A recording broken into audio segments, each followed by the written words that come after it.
Bon, si je te dis Xero, il y a de fortes chances que ça ne te dise absolument rien. Alors non, ce n'est pas une marque d'imprimante, non, ce n'est pas un nom de médicament un peu chelou. Est-ce que tu voudrais un indice? Hybrid Theory. Ce nom, il a déjà un peu plus de chances de réveiller quelques souvenirs des années 2000 en toi. Toujours pas? Bon, si je te dis Linkin Park, je suis sûr et certain que tu en as déjà au moins entendu parler. Linkin Park est un groupe de nu metal américain. Le nu metal étant un sorte de genre hybride entre le metal et le hip-hop. Il a été formé à la fin des années 90 et originaire de Californie. Le groupe est actuellement composé de 6 talentueux artistes, Chester Bennington en tant que chanteur-compositeur, Mike Shinoda qui s'occupe principalement de la voix, du synthé et parfois de la guitare, Brad Delson qui est guitariste, Robert Bourdon qui est le batteur officiel du groupe, Joe Hahn qui est le DJ, ainsi que Dave Farrell qui est le bassiste de Linkin Park. Au jour d'aujourd'hui, on peut comptabiliser 6 albums studio, sachant qu'un 7e devrait sortir cette année si tout se passe bien. On connaît tous le titre Numb, issu de l'album Meteora. On a déjà tous eu un aperçu de ce qu'est le nu metal grâce à ce groupe. Ce que l'on sait moins en revanche, c'est l'envers du décor. Et c'est ce que je vais vous montrer dans cette 8e gamme d'anecdotes.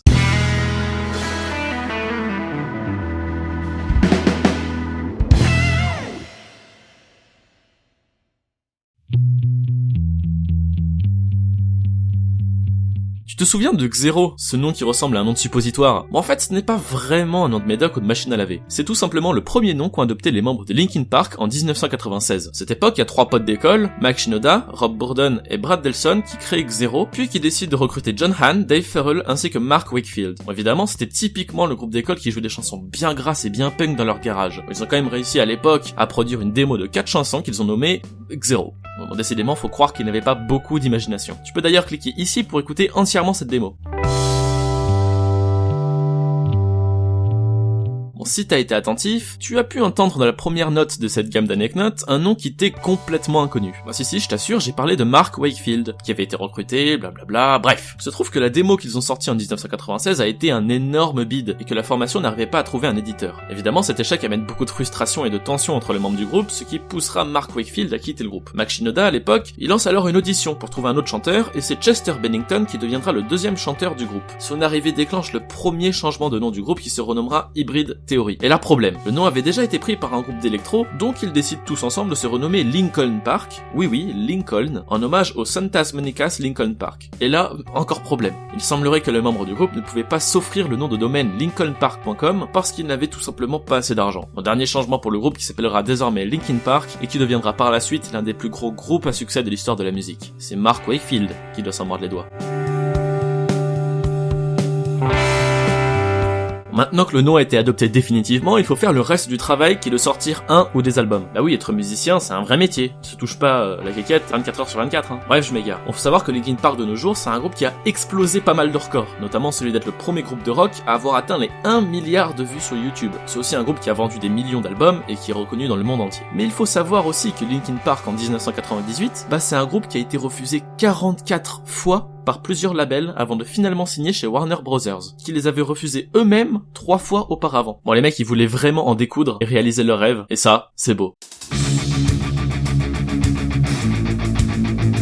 Après avoir signé chez Warner Bros, les membres de Linkin Park décident d'écrire leur premier album, qu'ils nommeront Hybrid Theory en hommage évidemment à leur ancien nom. Bon, l'album il sort le 24 octobre 2000 et le groupe explose littéralement par la suite. En 2001, Hybrid Theory s'est vendu à environ 5 millions de copies seulement aux États-Unis. Il devient ainsi l'album le plus vendu de l'année 2001. Je rappelle juste comme ça que c'est le premier album du groupe, hein, juste comme ça. Tu veux connaître la recette magique de Linkin Park? Il faut des mélodies harmonieuses, saupoudrées de guitare et de grosses basses pour les refrains, ainsi qu'évidemment une énergie sans faille. On va sauter quelques années pour se retrouver en 2003, plus précisément en mars 2003, et encore plus précisément le 25 mars 2003. Le 3e album de Linkin Park, Meteora, est disponible à la vente ce jour-là et obtient immédiatement une reconnaissance mondiale. Il se hisse directement à la première place aux US ainsi qu'en Angleterre. Bon, l'album contient notamment plusieurs des gros classiques du groupe, Faint, Somewhere I Belong, Breaking the Habit ou encore Numb. Bon, cette dernière a été écrite seulement une semaine avant le début de l'enregistrement en studio et s'articule entièrement par rapport au riff de synthé de l'intro. La chanson a tellement bien fonctionné que Linkin Park a décidé de collaborer avec Jay-Z afin d'en enregistrer une nouvelle version, appelée Numb encore. Évidemment, ça a aussi été un carton et elle a permis au groupe de gagner un Grammy en 2006 pour Best Rap Song Collaboration. Absolument rien ne peut les arrêter.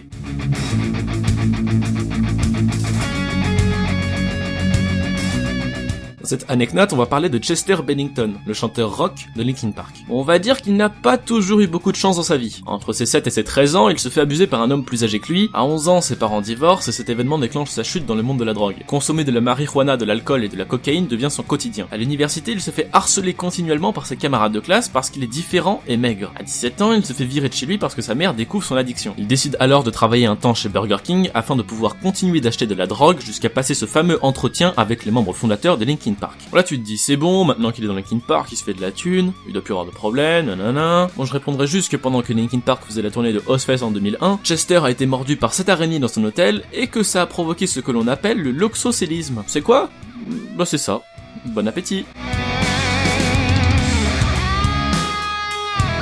En mai 2009, Linkin Park travaille sur le 4e album studio intitulé A Thousand Suns, annoncé comme étant plus expérimental et plus tranchant que les autres. Bon, l'album est disponible en vente le 14 septembre 2009 et fait un carton comme d'habitude. Mais ce qui est intéressant, c'est la façon qu'ils ont utilisé de promouvoir leur album. Ils ont fait une tournée, ils ont fait un documentaire par rapport à la production de l'album, ainsi que un jeu smartphone. En effet, le 26 avril, soit quelques mois avant la sortie officielle de l'album, Linkin Park sort une application pour iPhone, iTouch ainsi que iPad nommée 8-Bit Rebellion. C'est un jeu multijoueur formé comme un MMORPG et le but était de gagner des chansons connues ou bien inédites de Linkin Park, notamment Blackbirds, qui était débloquable en finissant le jeu. Bon, je trouve ça sympa comme promo.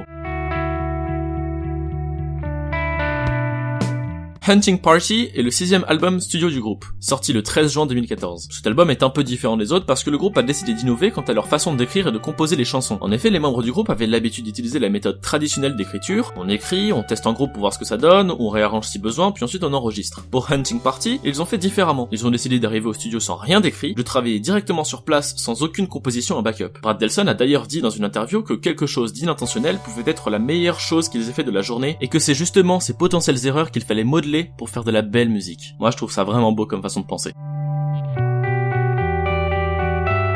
Alors là on vient d'arriver à l'octave, ça veut dire que la vidéo elle est déjà terminée. Mais tu peux quand même la partager, t'abonner, laisser une petite note en l'air ou bien un commentaire. Tu peux aussi cliquer ici pour regarder la précédente vidéo. Dans la prochaine Game d'Anecdotes, on parlera de Batman, de Facebook et de Death Note. En attendant, porte-toi bien et écoute plein de musique. C'était les Anecdotes, on se reverra vite.